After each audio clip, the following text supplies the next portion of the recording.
नमस्कार, मैं डॉक्टर कंचन शुक्ला अपनी स्वरचित कहानियों और कविताओं के चैनल आत्ममंथन में आज आपके सामने अपनी एक स्वरचित कहानी लेकर के हाजिर हुई हूँ।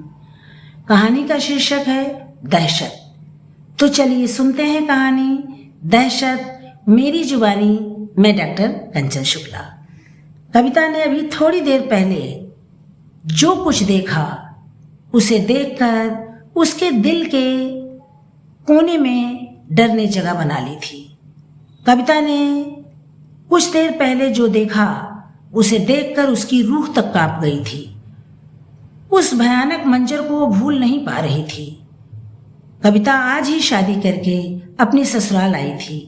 उसकी शादी अनूप से हुई है, जो एक बेटी के पिता हैं।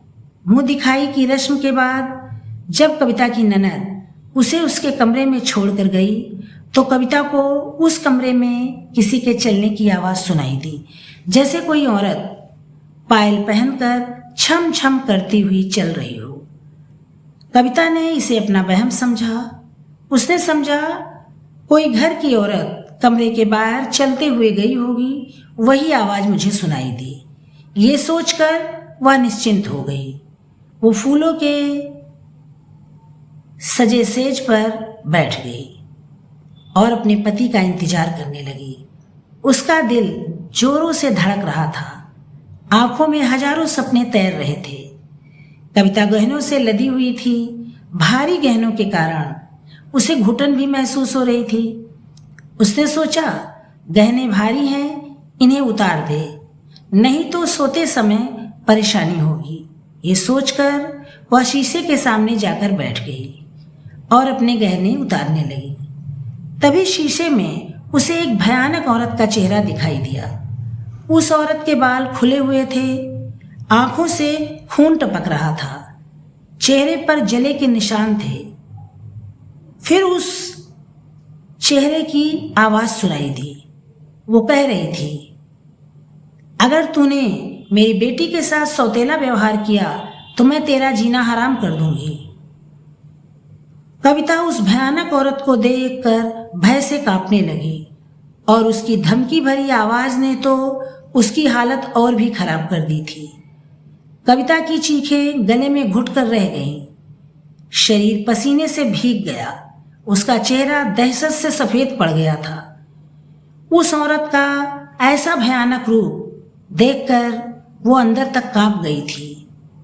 वो आत्मा थी। ये बात तो कविता को समझ आ गई। तो क्या इस घर में कोई आत्मा रहती है? अमित की पहली पत्नी आत्मा के रूप में इस कमरे में है। ये सोचते ही कविता की हालत और ज्यादा खराब हो गई। वो कुछ और सोचती इससे पहले दरवाजे पर आहट हुई और कमरे का दरवाजा खुला। उसके पति अनूप कमरे में आए। उसे गहने उतारता देख अनूप की आंखों में वासना का तूफान मचलने लगा। वो मुस्कुराते हुए बोले, अरे तुमने तो मेरा काम आसान कर दिया। अब मुझे तुम्हारे गहने उतारने का काम नहीं करना पड़ेगा। तुम तो बहुत समझदार हो। तुम्हारी इस अदा पर मैं तो मर मिटा हूं। कविता ने कोई जवाब नहीं दिया। उसका डर के मारे बुरा हाल था। उसने सोचा वो अनूप से इस विषय में बात करेगी, पर अनूप ने उसे कुछ कहने का मौका ही नहीं दिया। उसका हाथ पकड़कर बिस्तर पर धकेल कर लाइट ऑफ कर दी। फिर कविता के शरीर से उसके एक एक कपड़े उतारकर फेंक दिए और अपनी वासना की प्यास बुझाने लगा। अनूप इस समय एक वहशी दरिंदा बना हुआ था। वो कविता के शरीर को जानवरों की तरह नोच घसीट रहा था। कविता का दर्द के मारे बुरा हाल था। वो दर्द से कराह रही थी, पर उस दरिंदे के ऊपर कोई असर नहीं था। लगभग 1 घंटे बाद जब अनूप की शारीरिक प्यास बुझ गई तो उसने कविता के शरीर को छोड़ दिया और करवट बदलकर सो गया। कविता रात भर अपनी बर्बादी पर आंसू बहाती रही। उसके सारे सपने पल भर में टूटकर चकनाचूर हो गए थे। शादी से पहले उसने अपनी माँ से कहा था, माँ आप पता लगा लीजिए कि अनूप कैसे व्यक्ति हैं। वो इतने अमीर खानदान के इकलौते बेटे हैं।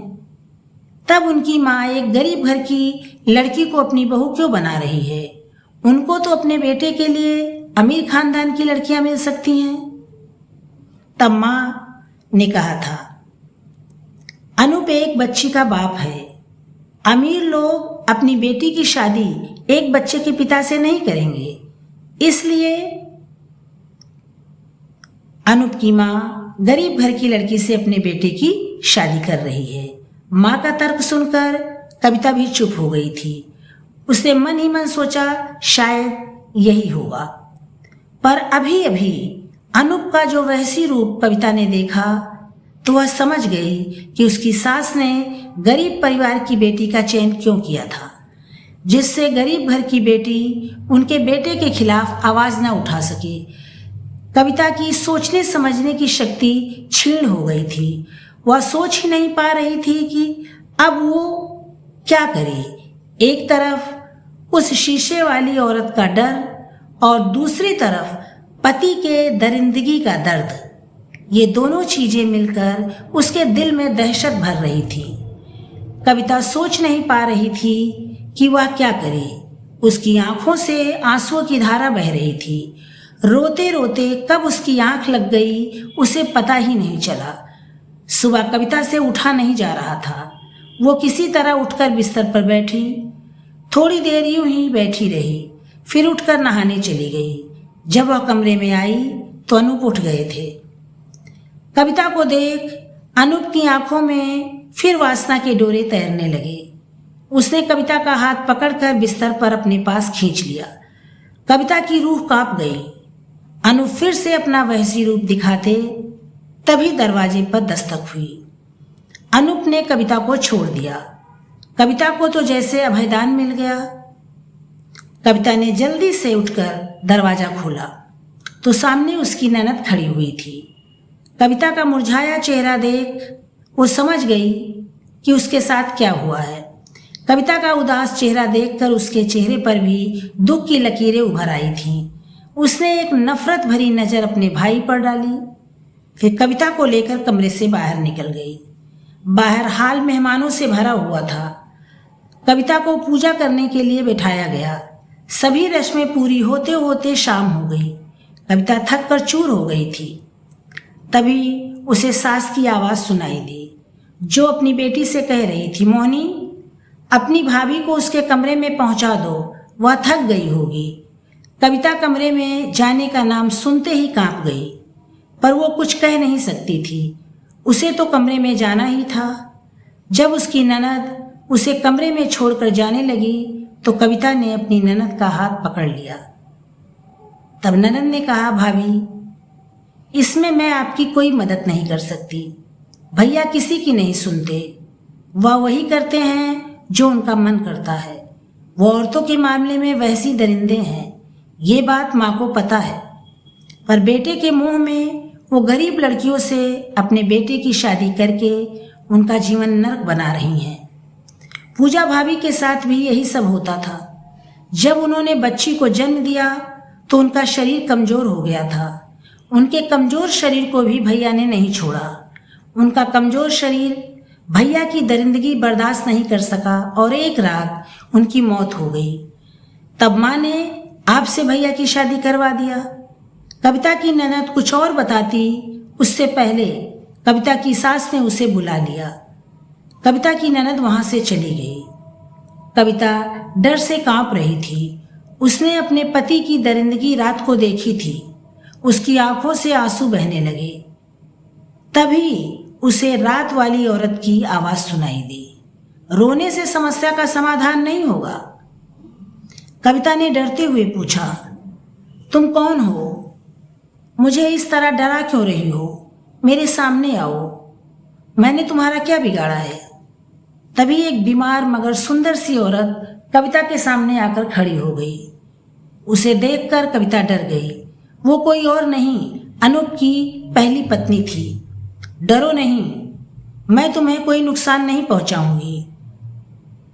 रात मैं तुम्हें डराने आई थी, पर इस समय तुम्हारी मदद करने आई हूं। उस औरत ने बहुत प्यार से कहा, आप मेरी कैसी मदद करेंगी? आप तो आत्मा हैं। कविता ने डरते हुए पूछा। आज के बाद अनूप तुम्हारे साथ दरिंदगी नहीं कर सकेगा, लेकिन मेरी एक शर्त है। तुम्हें हमेशा मेरी बेटी को सगी माँ का प्यार देना होगा। ये वादा तुम्हें मुझसे करना पड़ेगा, तभी मैं तुम्हारी मदद करूंगी। पूजा की आत्मा ने गंभीर लहजे में कहा। आप ये ना कहती तो भी मैं आपकी बेटी को अपनी बेटी समझकर प्यार करती, क्योंकि मेरी सौतेली माँ ने मुझे बहुत प्यार दिया है और यही सिखाया है कि माँ सिर्फ माँ होती है, सगी है, सौतेली नहीं। बच्चे भगवान का रूप होते हैं, उनका दिल कभी नहीं दुखाना चाहिए। कविता ने मुस्कुराते हुए जवाब दिया। कविता की बात सुनकर पूजा की आंखों में खुशी के आंसू आ गए। अब उसके चेहरे पर आक्रोश की जगह संतुष्टि के भाव दिखाई दे रहे थे। तभी अनूप ने कमरे में प्रवेश किया। वो कविता का हाथ पकड़कर बिस्तर पर बैठाने लगा। तभी उसके सामने पूजा की आत्मा आकर खड़ी हो गई। अपने सामने अपनी पहली पत्नी की आत्मा को देख अनूप की घिघी बंध गई। उसको अपने कर्म याद आने लगे। पूजा की आत्मा ने कठोर शब्दों में कहा, अनूप, कविता तुम्हारी पत्नी है, इसके साथ पत्नी जैसा व्यवहार करना।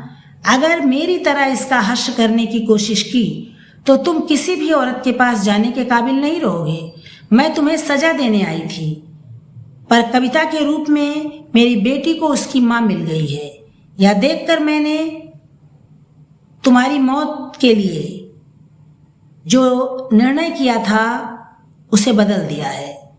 मैंने अपनी मौत के लिए तुम्हें क्षमा कर दिया, पर अगर कविता को कुछ हुआ तो मैं तुम्हारा वो हाल करूंगी कि तुम्हारी आत्मा तक कांप जाएगी। कविता को पत्नी का पूरा मान सम्मान देना और उसके साथ कोई दुर्व्यवहार ना करना। पूजा, मैं वादा करता हूँ कविता के साथ कभी भी दरिंदगी नहीं करूंगा। अनूप ने हाथ जोड़कर गिड़गिड़ाते हुए कहा। ठीक है, अभी तो मैं जा रही हूँ, पर मेरी बात को हमेशा ध्यान रखना। मुझे तुम्हारी बात पर भरोसा नहीं है। तुम आदमी नहीं, जानवर हो, दरिंदे हो। औरत के मामले में तुम एक भूखे भेड़िए हो। फिर भी अगर मेरी बात तुम्हें समझ आ गई है तो अच्छा है, वरना तुम सोच लो मैं क्या कर सकती हूँ। अभी मैं जा रही हूँ, और अगर तुमने वो ना किया जो मैंने कहा है तो मैं फिर यहाँ आऊंगी। इतना कह करके पूजा की आत्मा वहां से गायब हो गई। अनूप ने डरते हुए कविता की तरफ देखा और धीरे से कहा, कविता, तुम थक गई होगी, सो जाओ, मुझे भी नींद आ रही है। अपने पति की बात सुनकर कविता के होठों पर मुस्कान फैल गई। तभी अनूप ने देखा कविता कमरे से बाहर जा रही है। उसे बाहर जाता देख अनूप ने डरते हुए पूछा, कविता, तुम कहाँ जा रही हो? कमरे से बाहर? लोग क्या कहेंगे? मैं कमरे के बाहर नहीं जा रही हूँ। डरो नहीं, मैं अपनी बेटी को लेने जा रही हूँ। अब मेरी बेटी हमारे साथ इसी कमरे में रहेगी।